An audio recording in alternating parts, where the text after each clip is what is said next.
warahmatullahi wabarakatuh. Halo semuanya, selamat datang di video pembelajaran saya. Yang kali ini saya akan membahas tentang materi Kapita Selekta IPA dengan judul Menguak Misteri Tersengat Listrik, Memahami Prinsip Kelistrikan dan Mengatasi Masalahnya. Kelistrikan merupakan hal yang sangat penting dalam kehidupan kita sehari-hari. Namun, terkadang kita menghadapi situasi yang mengejutkan dan berbahaya seperti terkena sengatan listrik. Dalam video ini, kita akan memahami prinsip dasar kelistrikan, bahaya sengatan listrik, kenapa sih sengatan listrik dapat terjadi, serta cara menanggulanginya. Sebelum masuk ke materi, alangkah baiknya kita berkenalan dulu. Yang pertama, perkenalkan, nama saya Sheila Husnul Khatimah dengan NIM 21231144 dari Prodi Pendidikan IPA Fakultas Matematika dan Ilmu Pengetahuan Alam Universitas Negeri Padang. Teman-teman bisa memanggil saya dengan sebutan Sheila. Halo.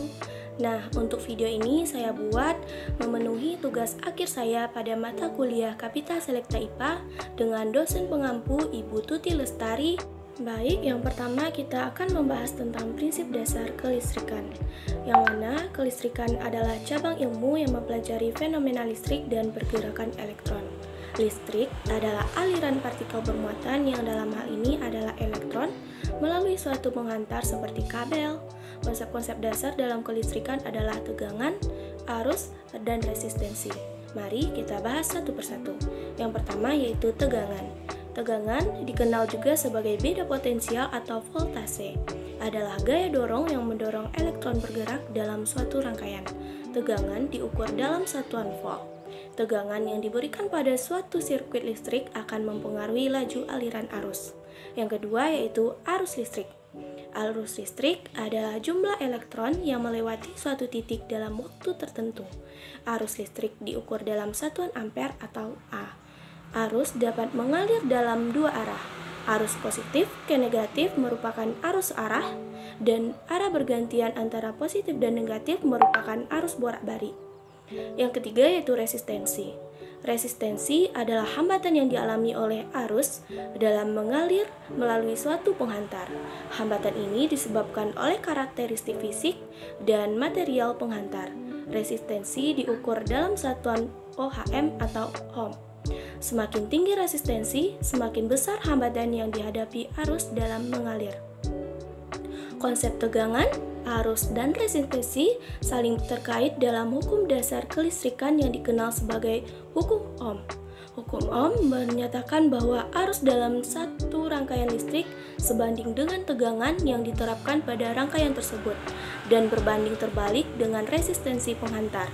Persamaan matematisnya adalah I sama dengan V per R, di mana I adalah arus listrik, V adalah tegangan, dan R adalah resistensi. Baik, materi yang kedua yaitu kita akan membahas tentang sirkuit listrik. Apa sih sirkuit listrik ini?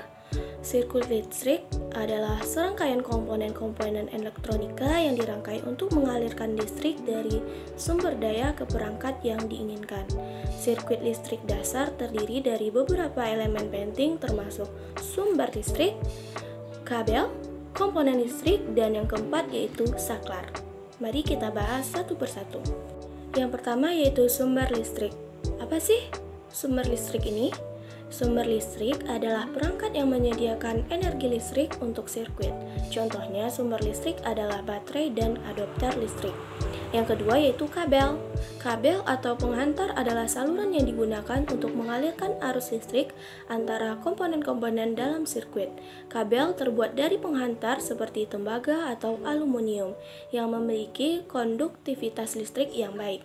Kabel memiliki dua terminal yang disebut dengan kutub positif dan kutub negatif untuk memastikan arah aliran arus yang benar. Yang ketiga yaitu ada komponen listrik, yang mana komponen listrik adalah elemen-elemen dalam sirkuit untuk mengubah energi listrik menjadi bentuk energi lain. Beberapa contoh yaitu resistor, kapasitor, induktor, lampu, motor, dan transistor. Komponen ini dapat digunakan untuk mengontrol tegangan arus atau frekuensi dalam sirkuit. Yang keempat yaitu saklar. Nah, saklar adalah perangkat yang digunakan untuk mengontrol aliran arus dalam sirkuit dengan cara membuka atau menutup jalur kelistrikan. Saklar dapat berupa saklar sederhana yang hanya memiliki dua posisi, nyala atau mati, atau saklar yang lebih kompleks dengan banyak posisi yang berbeda. Saklar digunakan untuk mengendalikan aliran arus ke berbagai komponen dalam sirkuit. Nah, dalam sirkuit dasar ini, sumber listrik terhubung ke komponen melalui kabel.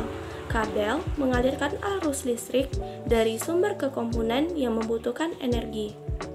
Komponen listrik seperti resistor atau lampu dapat membatasi aliran arus atau mengubah energi listrik menjadi bentuk energi lain, seperti panas atau cahaya. Nah, pemahaman tentang sirkuit listrik dasar ini termasuk sumber listrik, kabel, komponen listrik atau saklar, penting untuk merancang, memahami, dan mengoperasikan berbagai sistem listrik dalam kehidupan kita sehari-hari. Dengan memahami ini, kita dapat mengontrol dan menggunakan listrik secara efektif dan aman. Namun, jika sirkuit listrik ini tidak terkontrol dengan baik, hal tersebutlah yang akan mengakibatkan terjadinya sengatan listrik pada seseorang.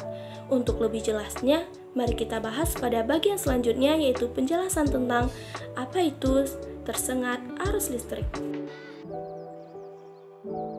Dari awal yang saya sebutkan yaitu fenomena tentang sengatan listrik, pasti teman-teman sudah bertanya, apa sih sengatan listrik itu? Kenapa ya kita bisa terkena sengatan listrik? Nah, mari kita bahas satu persatu. Yang pertama yaitu sengatan listrik atau sering disebut dengan tersentrum adalah keadaan saat tubuh manusia mengalami sentuhan langsung dengan sumber tegangan listrik. Untuk lebih jelasnya, mari kita lihat video animasi berikut ini. Kenapa sih manusia bisa kesentrum atau tersengat arus listrik? Istilah kesentrum sering digunakan saat tubuh tersengat arus listrik. Biasanya gara-gara tak sengaja menyentuh kabel terbuka tanpa pengaman, atau kurang hati-hati saat memasang kabel ke stop kontak. Sebagai pengetahuan, mari kita ketahui tentang benda-benda konduktor. Benda konduktor merupakan benda yang bisa menghantarkan listrik atau panas. Umumnya, benda konduktor terbuat dari logam. Lalu, kenapa manusia bisa kesentrum atau tersengat listrik? Mengutip Bobo ID, listrik terdiri dari muatan positif atau proton dan muatan negatif atau elektron. Muatan yang sama saling tolak-menolak, muatan yang berlawanan saling tarik-menarik. Jika muatan listrik saling tarik-menarik terpisahkan akan menghasilkan energi potensial. Arus listrik mengalir dari energi potensial tinggi ke energi potensial rendah. Siklus arus listrik menjalani peredaran yang sama berawal dari pembangkit listrik, menjalar ke alat listrik di rumah, kemudian berakhir di bumi. Karena bumi atau tanah memiliki efek menetralkan listrik. Tanah memiliki energi potensial yang rendah. Saat kita berdiri dengan kaki menyentuh lantai lalu menyentuh kabel berarus listrik akan melewati tubuh kemudian menuju ke bumi atau tanah. Ketika arus listrik melewati tubuh menuju bumi, itulah yang dinamakan kesentrum. Nah, dalam peristiwa ini manusia sebagai konduktor, karena di dalam tubuh manusia mengandung banyak air. Sedangkan air adalah pengantar listrik yang baik atau karena itu terjadilah tersentrum. Selanjutnya, pepatah mengatakan lebih baik mencegah daripada mengobati. Lalu bagaimana cara pencegahan agar kita tidak terkena sengatan arus listrik? Yang pertama, saat melakukan instalasi listrik di rumah atau tempat kita bekerja, penting untuk melibatkan tenaga ahli, teknisi listrik yang berpengalaman. Mereka memiliki pengetahuan dan keterampilan yang diperlukan untuk memastikan instalasi yang aman dan sesuai dengan standar. Yang kedua, sebelum melakukan instalasi, perencanaan yang matang sangat penting. Identifikasi kebutuhan dan desain sistem yang tepat untuk memenuhi kebutuhan tersebut. Perhatikan tata letak kabel, pemisahan sirkuit, dan lokasi outlet untuk mengoptimalkan fungsionalitas dan keamanan instalasi. Yang ketiga, yaitu pilihlah komponen listrik yang sesuai dengan kebutuhan dan standar keselamatan. Yang keempat, gunakan kabel listrik yang sesuai dengan daya dan tegangan yang diperlukan. Pastikan kabel terpasang dengan baik dan tidak terkelupas. Nah, di akhir video ini dapat kita simpulkan bahwa video pembelajaran ini memiliki tujuan yang jelas dan memberikan pengetahuan tentang prinsip dasar kelistrikan dan membantu penonton mengatasi masalah yang terkait dengan listrik. Video ini diharapkan dapat memberikan informasi yang bermanfaat dan meningkatkan kesadaran akan keamanan penggunaan yang tepat terkait dengan listrik. Semoga video ini dapat memberikan manfaat bagi kita semua. Terima kasih sudah menonton video ini sampai akhir. Wassalamualaikum warahmatullahi wabarakatuh. Dadah.